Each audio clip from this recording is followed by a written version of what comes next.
आए हुए सभी परमात्माओं को मेरा नमस्कार। आपने आज तक जितनी भी पुस्तकें पढ़ी, शरीर से पढ़िए, शरीर से समझिए, वो सबका ज्ञान, सबका नॉलेज आज छोड़ दो और फिर एकाग्र चित्त होकर के आगे क्या बताने जा रहा हूँ उसको अनुभव करो, उसकी अनुभूति करो। ये शब्द उस अनुभूति के केवल और केवल माध्यम है। आपको अनुभूति से वो ज्ञान हो जाएगा, वो नॉलेज हो जाएगा जो शरीर से अभी तक नहीं हुआ है। आज महाशिवरात्रि के पर्व पर मुझे 2 साल पूर्व मैं उज्जैन गया था। उज्जैन में महाकालेश्वर का मंदिर है और शिव जी का ही दूसरा नाम महाकाल है। तो वहाँ एक बस के ऊपर लिखा हुआ देखा, काल उसका क्या करे जिसकी रक्षा महाकाल करे। यानी महाकाल जिसकी रक्षा कर रहा है उसकी काल भी कुछ नहीं कर सकता, काल भी बुरा नहीं कर सकता। ऐसा क्यों कहा है? एक्चुअली सबसे बड़ा भय, सबसे बड़ा डर किस चीज़ का है? मनुष्य को सबसे बड़ा भय, सबसे बड़ा डर मृत्यु का है। और मृत्यु का भी डर दूर करे, काल का भी डर दूर करे, उसे महाकाल कहते हैं। तो कहने का अर्थ ये ऐसा क्यों कहा गया है और ऐसा क्यों कहते हैं? एक्चुअली शिव जी का स्थान हमारे हृदय चक्र के अंदर है। हृदय चक्र में शिव जी का स्थान है। और अगर हम हृदय चक्र को शुद्ध करते हैं, हृदय चक्र को पवित्र करते हैं, तो क्या होगा? हम निडर हो जाएंगे, हमको मृत्यु का भी भय नहीं रहेगा। देखा ना, अभी जो 2 साल का कोरोना का काल गया, इस कोरोना के काल में मृत्यु का भय पूरे विश्व स्तर के ऊपर था। मेरे जीवन काल में तो भी ऐसा भय, ऐसा डर का वातावरण मैंने विश्व में कभी भी नहीं देखा। देखिए, किसी स्थान के ऊपर भूकंप आता है तो भूकंप उस स्थान पुरता ही रहता है, वहाँ डर उतना ही रहता है। और अपने को लगता है कि डर है, ऐसा नहीं है। भूकंप के दफे भी एक ऊर्जा निकलती है, ऊर्जा निर्माण होती है और एक क्षण में घटित हो जाता है। लेकिन वो उतने ही स्थान का रहता है, उतने ही जगह का रहता है। ज्वालामुखी फूटता है तो भी वो एक ही स्थान पर रहता है, एक ही जगह रहता है, उसका बाकी जगह कोई प्रभाव नहीं रहता है। युद्ध होते हैं 2 राष्ट्रों के बीच में होते हैं, 2 देशों के बीच में होते हैं, उसका अन्य देशों पे कोई संबंध नहीं होता। लेकिन ये जो घटना घटी है, इस घटना में पूरा विश्व प्रभावित हुआ है।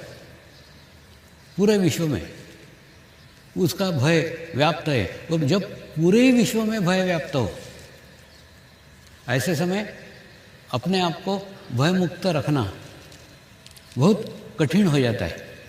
क्यों? क्योंकि सभी जगह वो वातावरण है।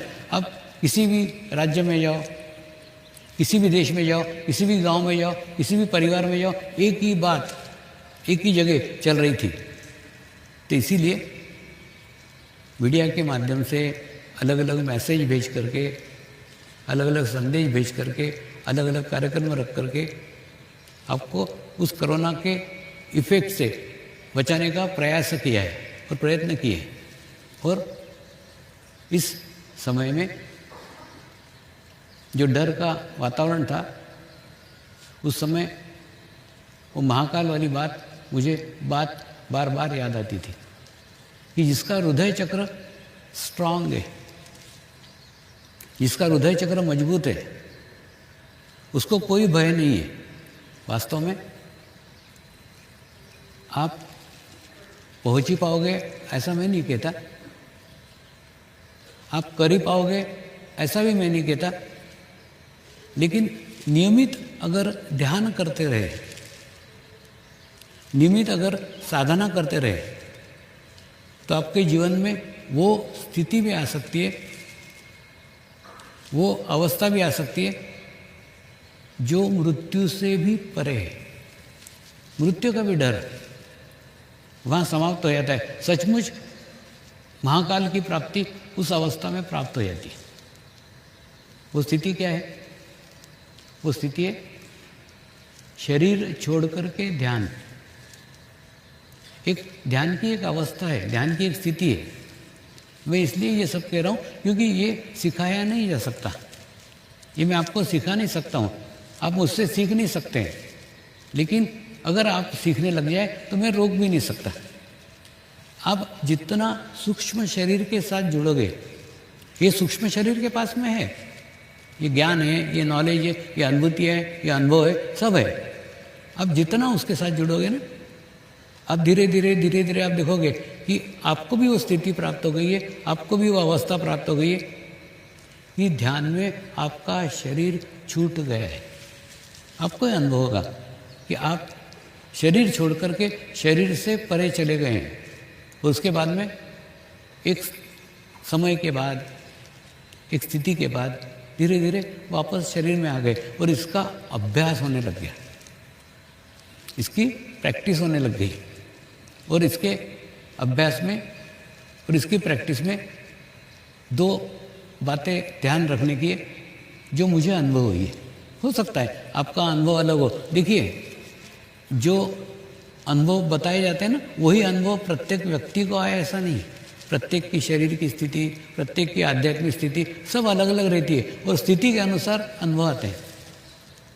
तो वो अनुभव आपको आए जरूरी नहीं। लेकिन एक बार एक जैन महाराज के साथ, गच्छाधिपति के साथ इसी विषय पर चर्चा चल रही थी कि शरीर छोड़ करके ध्यान। तो उनको जो ध्यान की अनुभूतियाँ बताई, ध्यान के अनुभव बताए, तो उन्होंने भी कहा हमारे भी ग्रंथों में ये अनुभव लिखे हुए हैं, ये अनुभूतियाँ लिखी हुई है।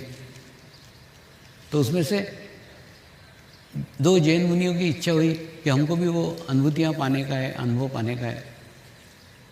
तो कहने का अर्थ हम साथ में ध्यान करने बैठे। जब देखो, जब ध्यान करने बैठेंगे ना, तब आपको दो अनुभव हो सकते हैं। अगर आप पुरुष हैं तो आपको लगेगा कि आप मर गए, मैं मर गया ऐसा। एक्चुअली आप नहीं मरते, आपका शरीर भाव बढ़ता है, आपका मैं का अहंकार मरता है। और मैं का अहंकार मरते समय अपने को ऐसा महसूस होता है, अपने को ऐसा भाव आता है कि हम खुद ही मर रहे हैं। तो ऐसा नहीं है। तो ऐसा लगे ना आपको कि मर रहे हैं तो भी डरने की आवश्यकता नहीं है, आप नहीं मरेंगे। और दूसरा, अगर स्त्रियों को ये अनुभूति हुई तो स्त्रियों को ये अनुभव होता है कि मैं इतनी पवित्र नहीं हूँ, मैं इतनी शुद्ध नहीं हूँ कि इतनी स्थिति को मैं पा सकूँ, इतनी अवस्था को पा सकूँ। एक आत्मग्लानि का भाव निर्माण होता है। तो अगर पुरुष है तो ये भाव आएगा कि मैं मर जाता हूँ। अगर स्त्री है तो ये भाव आएगा कि मैं उसके योग्य नहीं हूँ, मैं उतनी पवित्र नहीं हूँ, उतनी शुद्ध नहीं हूँ। ये दोनों शरीर के भाव हैं। इन दोनों शरीर के भाव के ऊपर उठिए और ध्यान करिए, तो धीरे धीरे ये अवस्था, ये स्थिति आपको प्राप्त हो जाएगी। तो सबसे बड़ा मनुष्य का जो डर है ना, वो मृत्यु का डर है। तो वो डर से भी परे आपको ध्यान में ये अवस्था प्राप्त हो सकती है। और जब बार बार ही आप शरीर छोड़ करके जाने लग गए तो शरीर छोड़ना एक मामूली घटना है, उसको कोई महत्व नहीं है। मृत्यु यानी क्या? शरीर को छोड़ना। तो ऐसे ही छोड़ रहे हैं, जब चाहे छोड़ रहे हैं, जब चाहे छोड़ते आता है। तो ऐसा अगर अभ्यास, ऐसा अगर प्रैक्टिस, ध्यान में ऐसी अवस्था अगर आपको प्राप्त हो गई तो फिर मृत्यु का भी डर चला जाएगा। मृत्यु पे से याद आया, अब प्रश्न आता है हम जन्मे ही क्यों? देखिए, जो जन्मा है उसकी मृत्यु निश्चित है। तो प्रश्न आता है ना कि हम जन्मे ही क्यों? हमारा जन्म लेने का कारण क्या है? हम क्यों जन्म लिया? जब मरना ही था तो जन्म क्यों लिया? और जन्म लेकर फिर मरे क्यों, और मरे तो फिर जन्म क्यों लिया? ये प्रश्न आपके भी मन में आता होगा। कई युवा लोग भी पूछते हैं कि जब जो जन्मता है उसकी मृत्यु निश्चित है, तो फिर जन्मता ही क्यों है? तो जन्म लेने का कारण आपको आश्चर्य होगा। जन्म लेने का कारण विचार है, और विचार हमको हमारी संगत से आते हैं। आप जिनकी संगत में रहोगे, आप जिनके सानिध्य में रहोगे, जिन लोगों के सामूहिकता में रहोगे, जिन लोगों के कलेक्टिविटी में रहोगे, वैसे ही विचार आपको आएंगे। और जैसे आपको विचार आएंगे, वो विचार धीरे धीरे धीरे धीरे धीरे आपके हाथ से वैसे कर्म घटित करेंगे। यानी जिस संगत में रहेंगे, जिस सामूहिकता में रहेंगे, जिस कलेक्टिविटी में रहेंगे, वो सामूहिकता का प्रभाव हमारे पे विचार निर्माण करता है।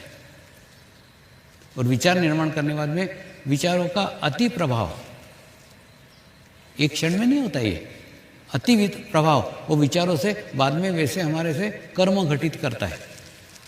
और कर्म घटित करने के बाद में जो कर्म हम करते हैं, फिर वो कर्मों को भोगने के लिए हमको दूसरा जन्म लेना पड़ता है। यानी शरीर धारण करने का केवल एक ही उद्देश्य है, वो उद्देश्य है अपने कर्मों को काटना। तो कर्म काटने के लिए सामान्य मनुष्य शरीर धारण करता है, और उसके बाद में वो अपने जो कर्म है वो काटता है। एक IAS ऑफिसर मुझे मिलने को आया था, और उसने कहा, स्वामी जी देखो, मैं इतने डोनेशन देता हूँ, मैं इतने दान करता हूँ, इतने समाज कार्य करता हूँ, इतना अच्छा कार्य करता हूँ, तो मुझे ध्यान की क्या आवश्यकता है? मुझे तो वैसे ही मोक्ष मिलने वाला है, क्योंकि मैं इतना दान पुण्य करता हूँ, मैं इतने समाज कार्य करता हूँ। तो मैंने कहा, मैं करता हूँ ना। यानी दान कर रहा है वो भी मैं के साथ बांध रहा है, समाज कार्य कर रहा है वो भी मैं के साथ बांध रहा है। यानी मैं सदैव विद्यमान है। तो जब मैं विद्यमान है तो वो सब तू तेरे पुण्य कर्म जोड़ रहा है ना, और पुण्य कर्म जोड़ रहा है तो फिर मोक्ष कहाँ है? यानी तू तेरे अगले जन्म की व्यवस्था कर रहा है।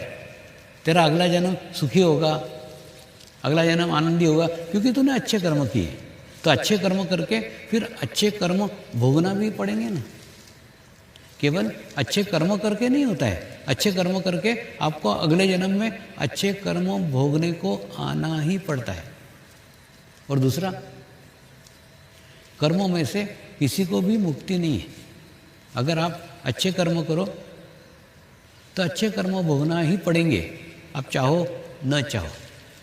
आप बुरे कर्म करो, आपको बुरे कर्म भोगना ही पड़ेंगे, आप चाहो न चाहो। इसमें आपकी चाहने का, आपके इच्छा का कोई अर्थ नहीं है। सब कुछ एक व्यवस्था के अधीन, एक व्यवस्था है, उस व्यवस्था के अधीन ये कर्म का चक्र चलते ही रहता है। और उसके बाद में फिर वही कर्म हम भोगने को इस धरती पे आते हैं और जन्म लेते हैं। यानी हमारे जन्म का कारण देखो, तो जन्म का कारण विचार है। हम विचार करते हैं, इसलिए कर्म घटित होते हैं, और कर्म घटित होते हैं तो फिर जन्म लेना पड़ता है, चाहे पुण्य कर्म हो चाहे पाप कर्म हो। और दूसरा, अपने को लगता है कि हम जो बुरा काम कर रहे हैं वो कार्य करते समय हमको कुछ भी दिख नहीं रहा है, कोई भी देख नहीं रहा है, किसी को भी पता नहीं है, किसी को भी मालूम नहीं है। लेकिन ऐसा नहीं है। आपके अंदर एक शिव के रूप में आत्मा बैठी हुई है,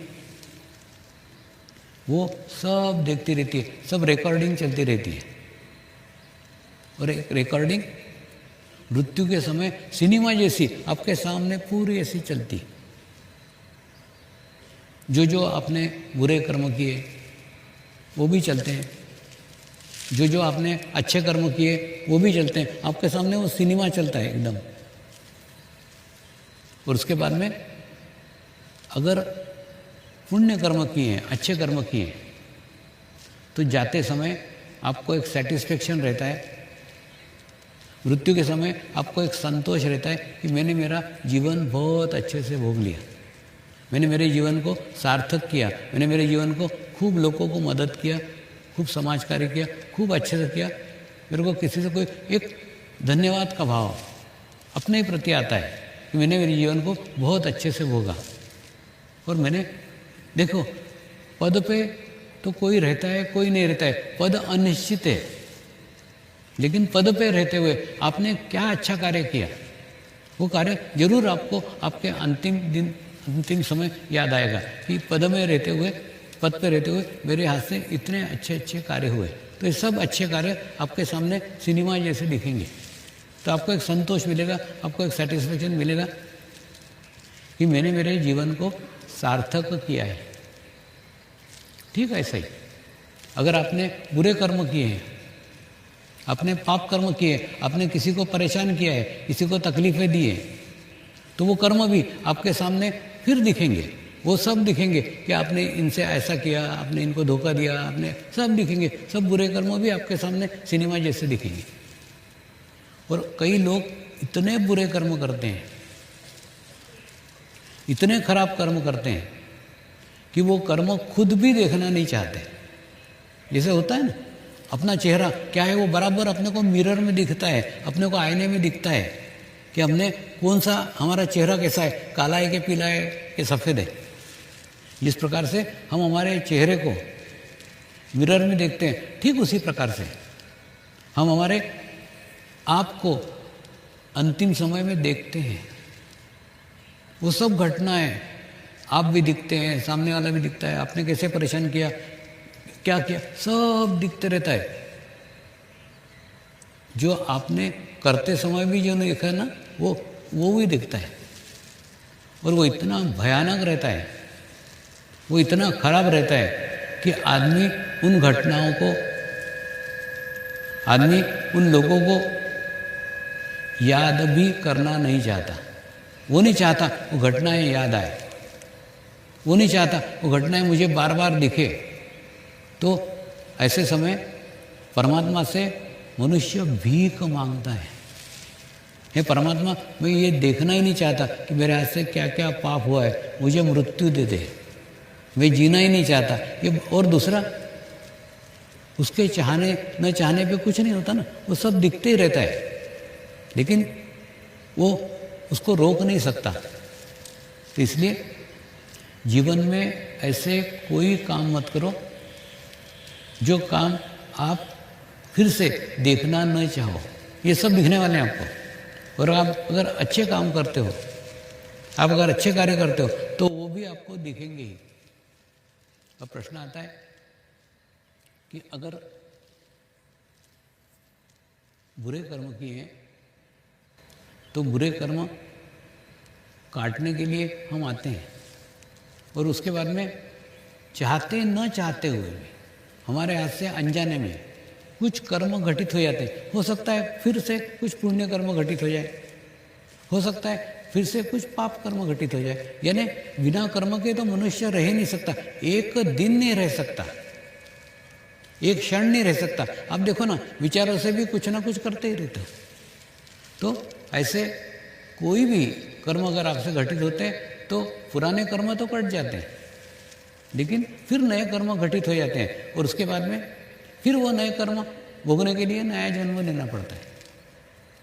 इस प्रकार से ये कर्म के चक्र में आकर के मनुष्य फंस के रह जाता है कि पुराने जन्म के कर्म काटने आता है, और वो काटते काटते कुछ नए कर्म घटित कर देता है, और उसके बाद में अगला जन्म, जन्म मृत्यु, जन्म मृत्यु, ये चक्र जन्मों जन्मों से चलते रहता है।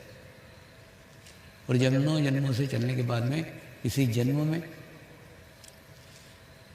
अच्छी संगत में, अच्छे सानिध्य में जब मनुष्य आता है तब उसको ज्ञान होता है कि ये कर्म से मुक्ति कभी संभव ही नहीं है। ये कर्म से अगर मुक्ति पाना है तो शरीर से परे जाना होगा। आप सबको लगता है कि आप सब इसी जन्म से जुड़े हैं, ऐसा नहीं है।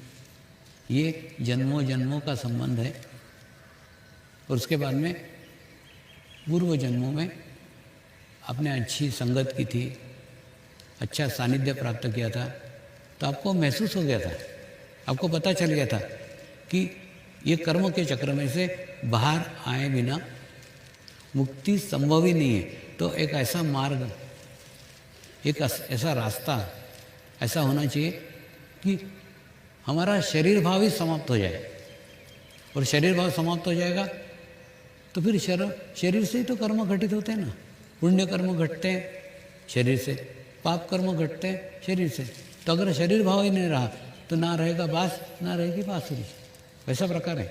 तो आपने आपके पूर्व जन्मों में जो साधना की थी, जो तपस्या की थी, उस तपस्या से आप यहाँ तक पहुँच गए थे कि आपको एक ऐसा मार्ग चाहिए, एक ऐसा रास्ता चाहिए कि ये मैं से, इस आत्मभाव से हमको मुक्ति होना चाहिए। यही सोच करके आपने इच्छा की थी